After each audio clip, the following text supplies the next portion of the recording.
Hello मित्रों, आप सभी का पुनः हार्दिक स्वागत है निर्माण एकेडमी के इस ऑनलाइन प्लेटफॉर्म पर। तो मित्रों, आज हम चर्चा करेंगे रोग वाले टॉपिक के बारे में। और रोग वाले टॉपिक को कैसे याद करना, पहले हल्का सा चर्चा यहां से करेंगे और फिर इसके बाद में हम चर्चा करेंगे जीवाणु जनित रोग के बारे में। तो यहाँ पे देखिएगा, पहला टॉपिक है हमारा जो रोग वाला। रोग से क्या क्या क्वेश्चन पूछे जा सकते हैं। तो बहुत ही सामान्य पॉइंट समझना, थोड़ा सा समझने में जल्दी करना, क्योंकि एग्जाम आने वाला है, हमारे पास में बहुत अधिक समय नहीं है, तो थोड़ा शॉर्ट में चलेंगे। तो देखिए, सबसे महत्वपूर्ण पॉइंट है रोग या डिजीज से क्या तात्पर्य होता है। तो हम कहेंगे कि सामान्य स्वास्थ्य में किसी भी प्रकार की बाधा आ जाए जिसके कारण कोई व्यक्ति अपने क्षमताओं के अकॉर्डिंग काम नहीं कर सके, तो इसी अवस्था को रोग कहा जाता है और ऐसे व्यक्ति को फिर रोगी व्यक्ति कहा जाता है। सिंपल पॉइंट है। फिर हम यहां से कवर करेंगे कि WHO यानी वर्ल्ड हेल्थ ऑर्गेनाइजेशन या विश्व स्वास्थ्य संगठन के अकॉर्डिंग रोग कितने प्रकार के होते हैं। तो रोग होते हैं मित्रों 4 प्रकार के। रोग कितने प्रकार के होते हैं? 4 प्रकार के।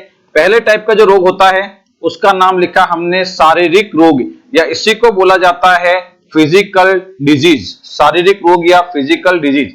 इसमें शारीरिक रोग से तात्पर्य होता है कि शरीर के अंदर कोई बैक्टीरिया चला गया है, वायरस चला गया, उसके कारण हुआ है तो शारीरिक रोग है।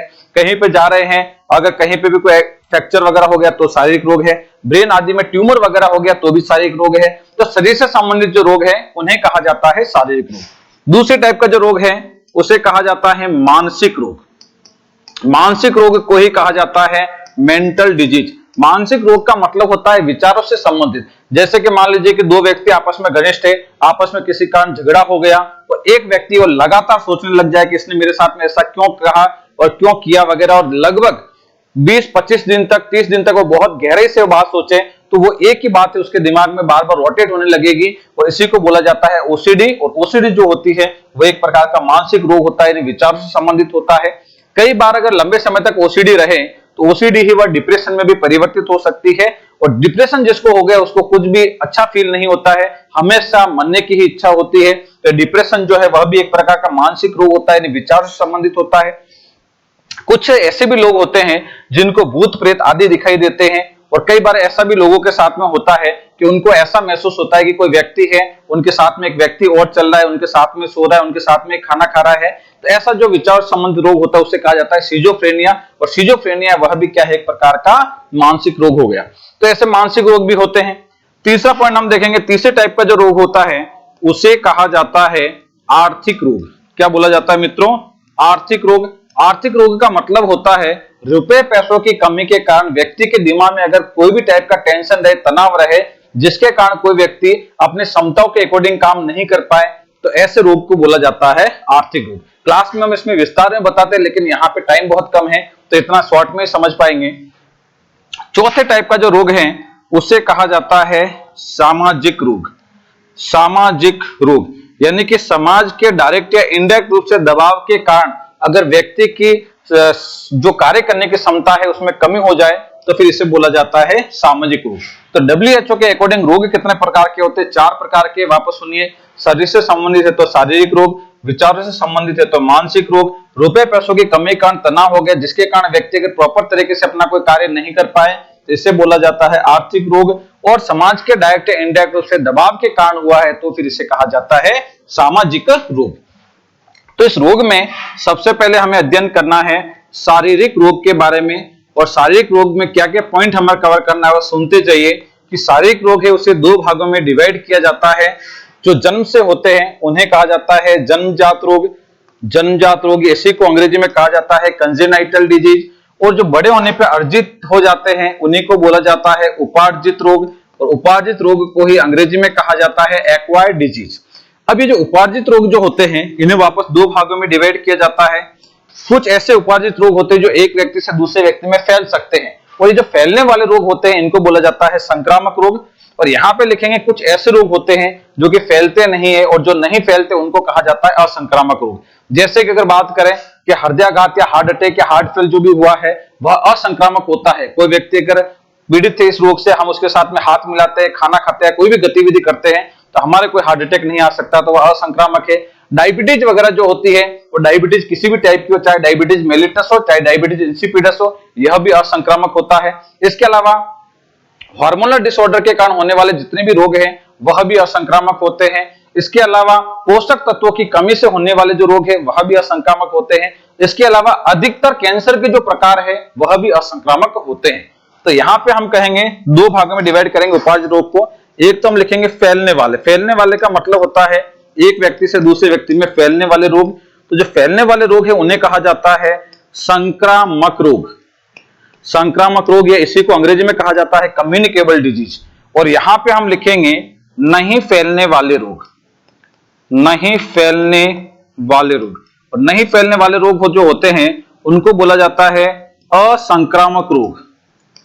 असंक्रामक रोग यानी कि non communicable disease. Simple point है, इतना हमने किया याद। फिर यहां पे देखिए, इतना याद किया तो हम यहां पे एक और पॉइंट कवर करेंगे कि संक्रामक रोग जो है उसमें दो शब्द हमें याद रखने हैं। एक शब्द तो याद करेंगे रोग कारक। रोग कारक यानी कि रोग करने वाले मुख्य कारक कौन होते हैं, इनको बोल देते हैं पैथोजन। इनको क्या बोल देते हैं अंग्रेजी में, पैथोजन। दूसरा नाम लिखेंगे यहां पे रोग वाहक। वैसे रोग वाहक भी अलग अलग टाइप के रहते हैं, लेकिन कोई नाम साथ में लिखेंगे रोग वाहक, और इसी को बोला जाता है डिजीज कैरियर।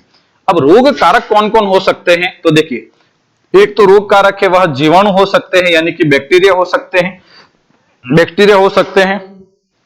दूसरा जो है वह रोग कारक है वह विषाणु हो सकते हैं यानी कि वायरस हो सकते हैं। तीसरा है कृमि हो सकते हैं। कृमि का मतलब होता है हेलमिंथिज हो सकते हैं। चौथा पॉइंट लिखेंगे प्रोटोजोआ हो सकते हैं, ये प्रोटोजोआ लिख दिया। और पांचवा पॉइंट लिखेंगे इसमें कवक भी हो सकते हैं यानी कि फंजाई भी हो सकते हैं, फंगस भी हो सकते हैं। तो ये जितने भी हैं इनको तो बोला जाता है रोग कारक है पैथोजन। और जिसके माध्यम से ये रोग कारक है वह एक स्थान से दूसरे स्थान पे जाते हैं उनको बोल दिया जाता है रोग वाहक। जैसे कि रोग कारक जो है वह दूषित जल और दूषित भोजन के माध्यम से जा सकते हैं, तो दूषित जल और दूषित भोजन को क्या बोल देंगे, रोग वाहक बोल देंगे। इसके अलावा जैसे वेक्टर के रूप में देखें तो हमें एक शब्दावली याद रखना कि जैसे हमने ये सुना है कि मादा एनोफिलीज मच्छर के काटने पर मलेरिया रोग हो जाता है, बिल्कुल सुना होगा। लेकिन मादा एनोफिलीज मच्छर तो हमें डेली रात को काटती है, तो बताइए डेली मलेरिया रोग क्यों नहीं होता। तो देखिए वास्तविक स्थिति ये होती है कि मलेरिया रोग होने का कारण तो एक प्रोटोजोआ होता है जिसे कहा जाता है प्लाज्मोडियम। तो ये जो मादा एनोफिलीज मच्छर है इसके अंदर अगर प्लाज्मोडियम पाया गया हो और फिर अगर हमें काटती है तो ये काटेगी, तो ये जो प्रोटोजोआ जो है प्लाज्मोडियम नाम का, इसके हमारी बॉडी में डाल देगी काटने के दौरान, या ये जब ब्लड का सेवन करते तो उस समय ब्लड का जमाव नहीं हो इसके मुंह में, इसलिए यह अपने में से लार छोड़ेगी।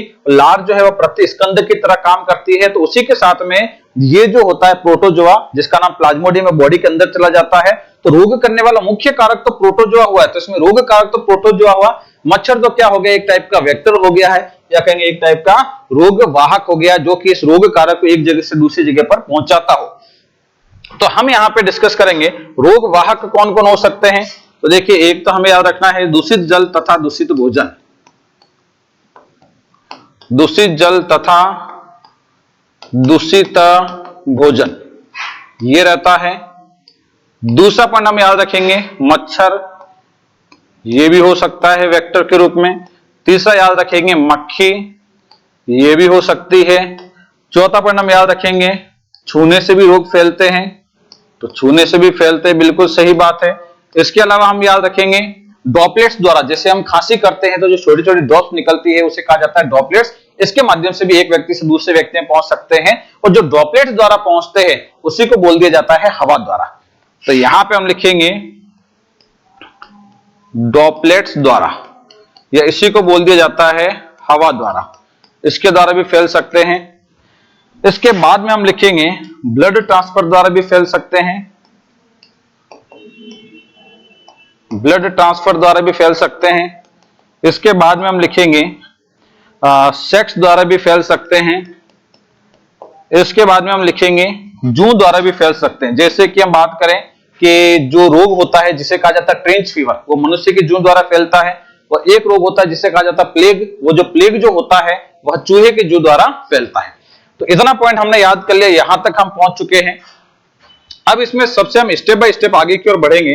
तो सबसे पहला हम देखेंगे पॉइंट जीवाणु जनित रोग कौन कौन से होते हैं, बैक्टीरियल रोग कौन से होते हैं। तो देखो उसको याद करने का एक तरीका है, यहां पे हमने लिखा जीवाणु जनित रोग, आराम से पॉइंट सुनना। जीवाणु जनित रोग यानी जीवाणु के कारण होने वाले रोग कौन कौन से होते हैं, और इसको हम फॉर्मूले से याद करें तो हमें तुरंत ही याद हो जाएगा। और याद करने का फॉर्मूला क्या है, तो ये सुनना हमेशा याद रखना है कि यह मान लीजिए एक ट्रेन है और इस ट्रेन का रंग काला है। इस ट्रेन का रंग कैसा है? काला। तो ट्रेन का रंग काला है इसलिए हमने इसको बोल दिया कि यह काली ट्रेन है। इस काली ट्रेन में यहाँ पे कोई व्यक्ति है और यहाँ पे कोई मान लीजिए हमारी ताई जी बैठी है। तो इस व्यक्ति ने ताई जी को मालूम नहीं क्या बात बोल दी कि ताई जी है वह नाराज हो गई, और ताई जी नाराज होगी को देसी भाषा में कहेंगे ताई जी तब गई। तो फिर ऐसी स्थिति होगी तो इस व्यक्ति ने पास में एक बच्चा बैठा था जिसका नाम था गोटी, और गोटी के पास में कोई सीडी प्लेयर होगा। तो उसने इस व्यक्ति ने इस गोटी को कहा कि गोटी मार्केट में जो नई सीडी है उसको प्ले कर, उसको क्या कर, प्ले कर, उसको चालू कर। और जब सीडी में बढ़िया गाने वगैरह बजेंगे तो ट्राई का क्या हो जाएगा, थोड़ा दिमाग ठंडा हो जाएगा। तो देखिए वापस पॉइंट सुनना, ये एक ट्रेन है, इसका रंग काला है तो हमने बोला काली ट्रेन है।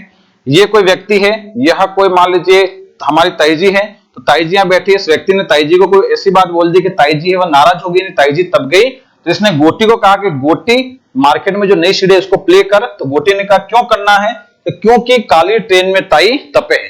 तो देखो ये हमारा फॉर्मूला प्राप्त हुआ कि भाई फॉर्मूला हो जाएगा गोटी न्यू सीडी प्ले कर, गोटी न्यू सीडी प्ले कर। क्यों करनी है, क्योंकि काली ट्रेन में ताई तपे है, काली ट्रेन में ताई तपे है। और लास्ट एक शब्द याद रखना 8। अब इसका अर्थ भी समझना। गो का मतलब होता है गोनोरिया, जिसको गोनेरिया भी बोल दिया जाता है। टी से टिटनस, न्यू से न्यूमोनिया, सी से सिफिलिस, डी से डिप्थीरिया, प्ले से प्लेग, कर से कुष्ठ, काली से काली खांसी, ट्रेन से ट्रेंच फीवर, मे से मेनिंजाइटिस, टाई से टाइफाइड, तपे से तपेदिक यानी कि टीबी, हे से हेजा, ए से एंथ्रेक्स और टी से ट्रेकोमा। तो ये सभी नाम होते हैं और हमें याद भी रखना है। अब यहां पे सबसे पहला जो पॉइंट है गो, इस गो से हम याद रखेंगे इससे क्या क्वेश्चन पूछा जा सकता है।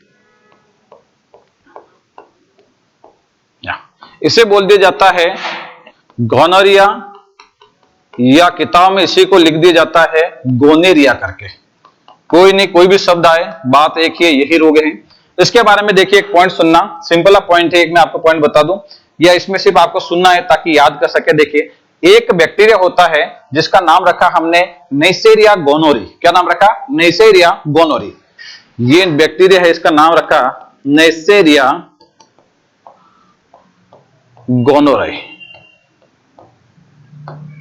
ये जो बैक्टीरिया है यह अगर किसी मनुष्य के बॉडी में चला जाए तो मुख्यतः यौन अंग को प्रभावित करता है, महिलाओं को भी प्रभावित करता है, पुरुषों को भी प्रभावित करता है। तो पूछा जाए इनमें प्रभावित अंग कौन से है, तो यौन अंग होते हैं। और यौन अंग प्रभावित होने के कारण महिला और पुरुषों में जो यौन अंग है, सेक्स ऑर्गन होता है, वहां पे सफेद सफेद टाइप के जो छोटे छोटे स्पॉट भी दिखाई दे सकते हैं। इसके अलावा जो डिस्चार्ज जो है एक टाइप में पुरुषों में जो पेनिस है उससे थोड़ा सा डिस्चार्ज वगैरह वैसा भी दिखाई दे सकता है। महिलाओं में भी जो है वेजाइना वाला पार्ट है उससे डिस्चार्ज वगैरह दिखाई दे सकता है। और महिलाओं में मासिक धर्म जो होता है, मेंस्ट्रुअल साइकिल है, उसमें गड़बड़ी भी हो सकती है इस रोग के कारण।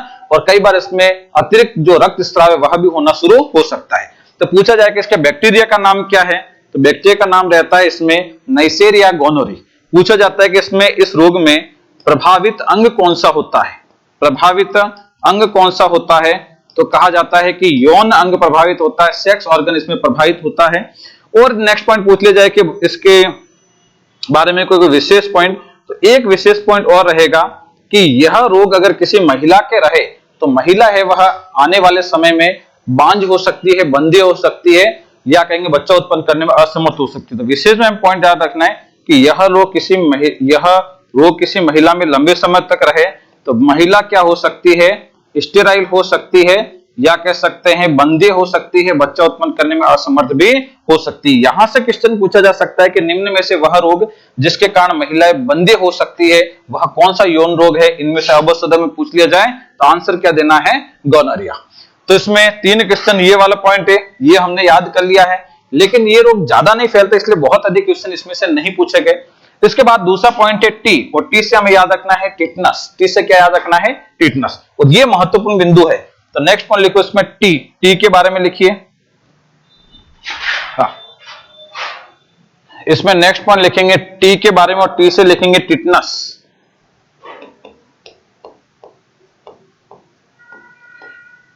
टिटनस के बारे में पॉइंट सुनिए। एक बैक्टीरिया होता है जिसका नाम क्लोस्ट्रिडियम टिटेनी होता है। क्या नाम होता है, क्लोस्ट्रिडियम टिटेनी। यह जो बैक्टीरिया है वह जंग लगे लोहे में पाया जा सकता है, सड़क में पाया जा सकता है, मिट्टी में पाया जा सकता है। अगर मान लीजिए हम किसी ऐसी जगह पे गिर जाते हैं और ये जंग लगा लोहा वगैरह या मिट्टी वगैरह है, ये त्वचा को पार करके अंदर की तरफ चला जाता है, तो उसमें जो बैक्टीरिया ये लगा होता है ये भी तो अंदर की ओर चला जाता है और अंदर की ओर जाने के बाद में कंकाले मांसपेशियां जो होते हैं इसके प्रभावित करता है। तो बैक्टीरिया या वायरस जो भी बॉडी के अंदर जाएगा सबसे पहले वह अपनी ग्रोथ करता है और ग्रोथ करने के बाद में किसी स्पेसिफिक ऑर्गन को वह टारगेट करता है।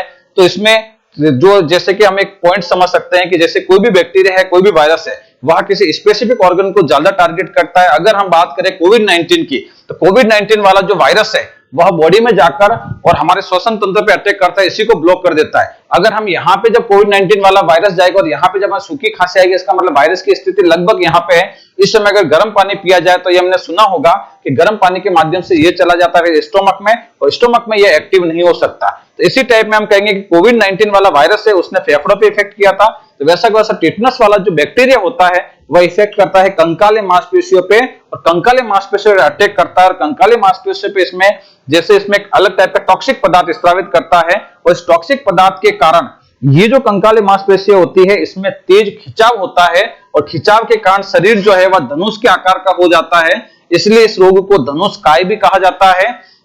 और इस रोग के कारण ये मसेटर मसल्स होते हैं इसमें खिंचाव आने लगता है और खिंचाव के कारण जबड़े जो है वह लॉक हो जाते हैं, इसलिए इस रोग को जो लॉक या लॉक जो के नाम से भी जाना जाता है। तो इसमें पॉइंट सुनना वापस एक बार लिख लेते हैं, बहुत ही सिंपल पॉइंट है। हाँ, सबसे पहले इसमें पूछा जा सकता है कि बताइए इसके बैक्टीरिया का नाम क्या रहेगा, तो बैक्टीरिया का नाम इसमें हमें याद रखना है क्लोस्ट्रीडियम टिटेनी। Clostridium tetani. ये क्लोस्ट्रीडियम टिटेनी जो है यह पाया जा सकता है जंग लगे लोहे में, जंग लगे लोहे में पाया जा सकता है। इसके अलावा यह सड़क, मिट्टी आदि पर भी पाया जा सकता है, सड़क, मिट्टी आदि पर पाया जा सकता है। अगर यह हमारे लग जाए तो बताइए प्रभावित अंग कौन सा होता है, तो प्रभावित अंग इसमें कौन सा होगा, तो इसमें आंसर रहेगा कंकालीय मांसपेशियां प्रभावित होती है।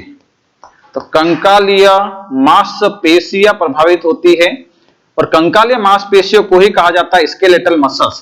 तो ये प्रभावित होती है और प्रभावित होकर क्या होता है, तो हम कहेंगे शरीर जो है वह धनुष के आकार का हो जाता है, इसलिए इस रोग को धनुषकाय के नाम से भी जाना जाता है और जबड़े जो हैं वह लॉक हो जाते हैं, इसलिए इस रोग को जॉ लॉक या लॉक जो भी कहा जाता है। यहां से क्वेश्चन पूछा जाता है कि धनुषकाय या जॉ लॉक या लॉक जो के नाम से किस रोग को जाना जाता है, तो आंसर क्या देना है, टिटनस। फिर इसका जो टीका है वह टीका भी महत्वपूर्ण रहेगा और टीके के बारे में भी जानकारी देखना। 3 टीके होते हैं, एक का नाम होता है टीटी, दूसरे का नाम होता है एटीएस और तीसरे का नाम होता है डीपीटी। इन तीनों की फुल फॉर्म भी पूछी जाती है, याद रखना। इसमें टीटी की फुल फॉर्म होती है टिटनस टॉक्सोइड, एटीएस की फुल फॉर्म होती है एंटी टिटनस सीरम और डीपीटी का फुल फॉर्म होता है डिप्थीरिया, पर्टिसिस और टिटनस। और ये पॉइंट हमें याद रखना है, महत्वपूर्ण बिंदु है। फिर एक क्वेश्चन और पूछा जाता है यहां से कि जो डीपीटी है यह इसे ट्रिपल एंटीजन वैक्सीन कहा जाता है, क्योंकि यह 3 रोगों में काम आता है, डिप्थीरिया में भी काम आता है, पर्टिसिस में भी काम आता है और टिटनस में भी काम आता है। तो ये ट्रिपल एंटीजन वैक्सीन, और यहां से ऐसा क्वेश्चन पूछा जा सकता है कि बताइए निम्न में से कौन सा ट्रिपल एंटीजन वैक्सीन नहीं है। अ में दे दिया इसमें डीपीटी, ब में दे दिया एमएमआर, स में दे दिया इसमें बीसीजी और द में दे दिया उपरोक्त में से कोई नहीं।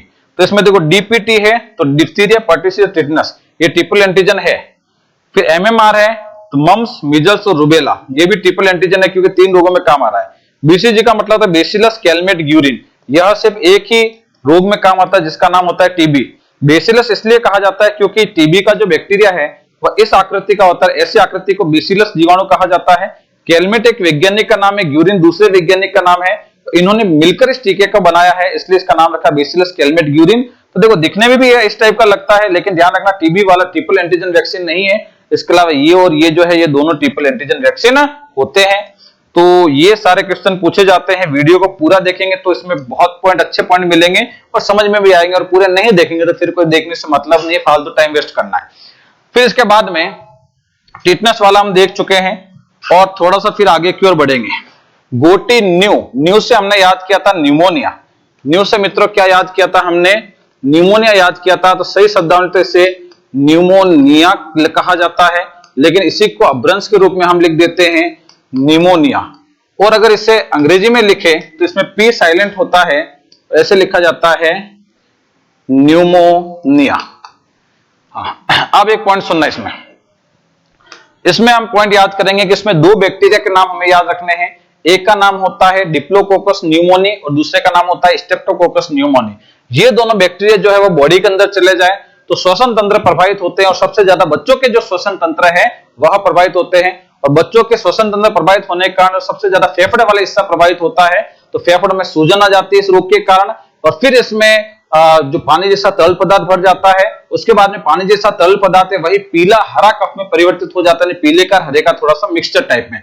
तो एक क्वेश्चन पूछा गया एक बार कि अगर बच्चे को खांसी आ रही है और उनमें पीला हरा कफ आ रहा है तो बच्चा किस रोग से पीड़ित हो सकता है? तो आंसर देना है निमोनिया से पीड़ित हो सकता है। सही समय पे अगर ट्रीटमेंट नहीं कराया गया तो बच्चे की डेथ भी हो सकती है। तो इसके बारे में चर्चा करेंगे। पहला पॉइंट, इसमें बैक्टीरिया का नाम पूछा जा सकता है। दो बैक्टीरिया याद रखना है, एक तो नाम है डिप्लोकोकस न्यूमोनी, डिप्लोकोकस न्यूमोनी, और दूसरे का नाम रहता है स्ट्रेप्टोकोकस न्यूमोनी, स्ट्रेप्टोकोकस न्यूमोनी। फिर पूछा जाता है कि ये जो रोग है इसमें प्रभावित अंग कौन सा होगा? प्रभावित अंग कौन सा होगा? तो हम कहेंगे कि भाई इसमें प्रभावित अंग होते हैं फेफड़े, या कह सकते हैं इसमें प्रभावित अंग होते हैं श्वसन तंत्र। और श्वसन तंत्र और फेफड़े में समस्या क्या हो जाएगी? इस फेफड़े में समस्या क्या हो जाएगी? तो समस्या में याद रखना है, एक तो सूजन आ जाती है और एक इसमें सीधा पॉइंट लिखेंगे पीला हरा कफ। और पीला हरा कफ जो लिखा है इस पे हम गोला कर देंगे और पीले हरे कफ का आना किस रोग का लक्षण माना जा सकता है? तो आंसर हो जाएगा न्यूमोनिया के। 3 पॉइंट ये हो गए। तो देखो गोटी न्यू हो गया। अब इसके बाद में नेक्स्ट है सी, और सी से हमें याद रखना है सिफिलिस। तो सी से लिखिएगा यहां पे सिफिलिस, सी से लिखना है सिफिलिस। हाँ, अब इसमें पॉइंट सुनना, कौन कौन से क्वेश्चन पूछे जा सकते हैं। एक बैक्टीरिया जिसका नाम होता है ट्रिपोनेमा पैलिडम या ट्रिपोनेमा पैलिडम आए तो भी इसी को कहा जाता है। यह बैक्टीरिया अगर हमारी बॉडी के अंदर चला जाए तो यह यौन अंग को, सेक्स ऑर्गन को प्रभावित करता है। तो इसमें सीधा 2 पॉइंट हमें याद रखना है। एक तो हम याद रखेंगे इसके बैक्टीरिया का नाम, तो बैक्टीरिया का नाम होता है ट्रिपोनेमा या ट्रिपोनेमा पैलिडम, और पूछा जाता है पैलिडम। और पूछा जाता है इसमें दूसरा पॉइंट ये बताइए प्रभावित अंग कौन सा होता है? तो प्रभावित इसमें होता है सेक्स ऑर्गन, यानी कि यौन अंग प्रभावित होता है। और यौन अंग पे वही व्हाइट टाइप के और रेड कलर के इसमें दाने वगैरह वैसे दिखाई देते हैं। अब ये जो रोग है ये खतरनाक रोग है। ये सबसे पहले यौन अंग को प्रभावित करता है, फिर किडनी पे भी नेगेटिव इफेक्ट, हड्डियों पे भी नेगेटिव इफेक्ट और दांत पे भी नेगेटिव इफेक्ट करता है। और ये रोग जिसको होता है उसके दांत जो है उस पे ऐसे विशेष प्रकार के चिन्ह बन जाते हैं और ऐसे दांत को कहा जाता है हुटकिंसन के दांत या हटकिंसन के दांत, यही कहा जाता है। तो ये हटकिंसन एक वैज्ञानिक है, उन्होंने सबसे पहले बताया था कि अगर किसी के ऐसे दांत दिखाई देवे तो वह इस रोग से पीड़ित हो सकता है। तो यहां से क्वेश्चन पूछा जाए कि बताइए हटकिंसन या हुटकिंसन के दांत किस रोग से संबंधित होते हैं? तो सीधा आंसर देना है सिफिलिस से संबंधित होते हैं। तो ये 3 पॉइंट हमें याद रखना है और 3 पॉइंट बहुत ही महत्वपूर्ण है। फिर थोड़ा सा आगे की ओर बढ़ेंगे। सिफिलिस के बाद में सिफिलिस यानी डी, और डी से हमने याद रखा है डिप्थीरिया।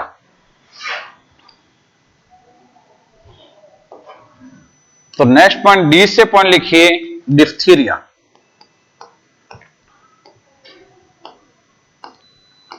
डिप्थीरिया, अब डिप्थीरिया के बारे में पॉइंट सुनिए।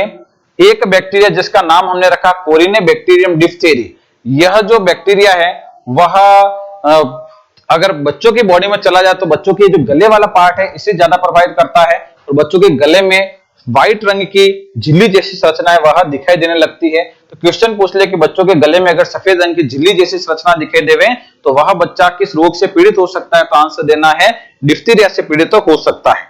फिर स्थिति ऐसी है कि ये झिल्ली जैसी संरचना है वह आगे की ओर बढ़ते हैं, इससे ट्रेकिया भी प्रभावित होता है, श्वसन तंत्र जो होता है वह भी प्रभावित होता है। तो पूछा जाए कि डिप्थीरिया में प्रभावित अंग कौन सा है, तो हम कह सकते हैं श्वसन तंत्र प्रभावित होता है, और ये गला आ जाए तो हम कह सकते हैं वास्तव में गला भी प्रभावित होता है। फिर इस डिप्थीरिया का एक टेस्ट करवाया जाता है, उस टेस्ट का नाम पूछा जाता है, तो उस टेस्ट का नाम होता है सिक टेस्ट। अब कैसे किया जाता है, क्या किया जाता है, ये तो पूरी एक लॉन्ग टर्म की जो क्लासेज है उसमें आएंगे तब पता चलेगा। अभी हम सीधे क्वेश्चन आंसर देख रहे हैं।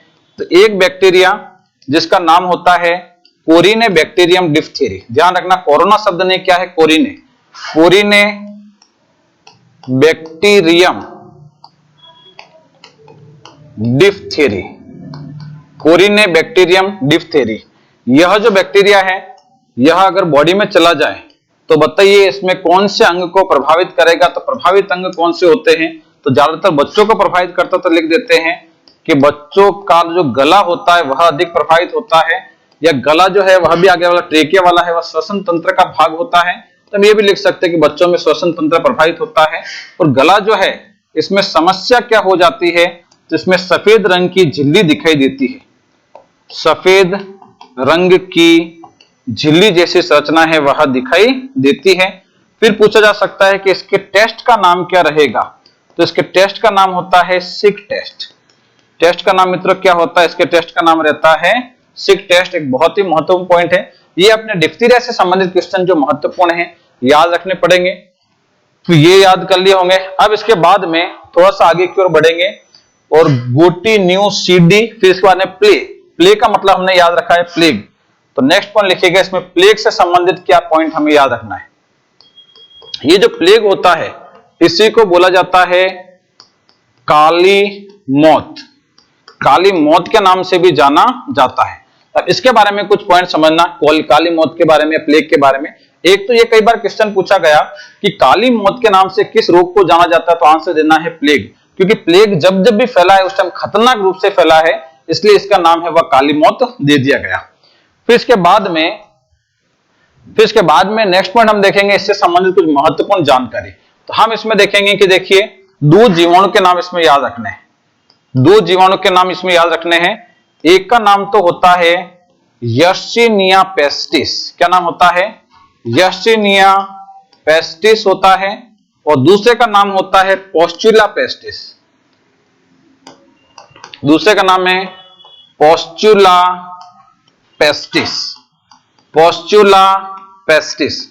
ये जो जीवाणु है यह जीवाणु है यह पाए जा सकते हैं चूहे की जू में। किसमें पाए जा सकते हैं, चूहे की जू में। अगर ऐसी चूहे की जू जो है वह काटती है किसी मनुष्य को, काटती है किसी मनुष्य को, और अगर मान लीजिए कि चूहे की जू में ये वाले बैक्टीरिया पाए गए हैं तो ये पहुंच जाते हैं मनुष्य की बॉडी में, और मनुष्य की बॉडी में पहुंचने के बाद में ये प्रभावित किसे करते हैं, तो ये प्रभावित करते हैं आरबीसी को। किसे प्रभावित करते हैं मित्रों, ये आरबीसी को प्रभावित करते हैं, आरबीसी पे अटैक कर देते हैं और आरबीसी को नष्ट करने लगते हैं। आरबीसी के नष्ट होने से बॉडी में ऑक्सीजन का परिवहन नहीं हो पाता, ऑक्सीजन का परिवहन नहीं होगा तो कोशिकाओं को ऑक्सीजन प्रॉपर मात्रा में सप्लाई नहीं हो पाती, और कोशिकाओं का अगर ऑक्सीजन की सप्लाई नहीं होगी तो कोशिकाएं है वह मरने लगेगी, और एक साथ में जब अधिकतम कोशिकाएं मर जाती है तो व्यक्ति की भी डेथ हो जाती है। और जब जब इसमें व्यक्ति की डेथ हुई तो बहुत सारे व्यक्ति की डेथ एक साथ में हुई है, इसलिए इसका नाम दिया गया काली मौत। अब देखिए इसमें पॉइंट हमें क्या क्या याद रखना है। एक तो ये क्वेश्चन याद रखना है कि काली मौत किसे कहा जाता है, तो आंसर प्लेग देना है। जीवाणु का नाम इसमें दोनों याद रखने हैं, और सबसे महत्वपूर्ण पॉइंट ये याद रखना है कि ये जो रोग है इसके फैलने का कारण क्या था, फैलने का कारण चूहे की जू है, या इसका जो डिजीज कैरियर है या कह सकते हैं रोग वाहक जो है वह कौन होता है, तो वह चूहे की जू होती है। तो आज जो जीवाणु जनित रोग है वह पार्ट फर्स्ट कंप्लीट किया है। इसके बाद में कल हम देखेंगे जीवाणु जनित रोग पार्ट सेकंड के बारे में, उसमें जरूर आपको आना है ताकि जीवाणु जनित रोग के बारे में सभी जानकारी हमें उपलब्ध हो सके। और फिर पार्ट सेकंड जो बनेगा उसी के अंतर्गत हम इसमें 12-13 क्वेश्चन देखेंगे, ताकि हम उसमें क्वेश्चन कैसे पूछे गए हैं पुराने पेपर में उसके बारे में जानकारी प्राप्त करेंगे। आज के लिए इतना ही, धन्यवाद, बहुत बहुत शुक्रिया।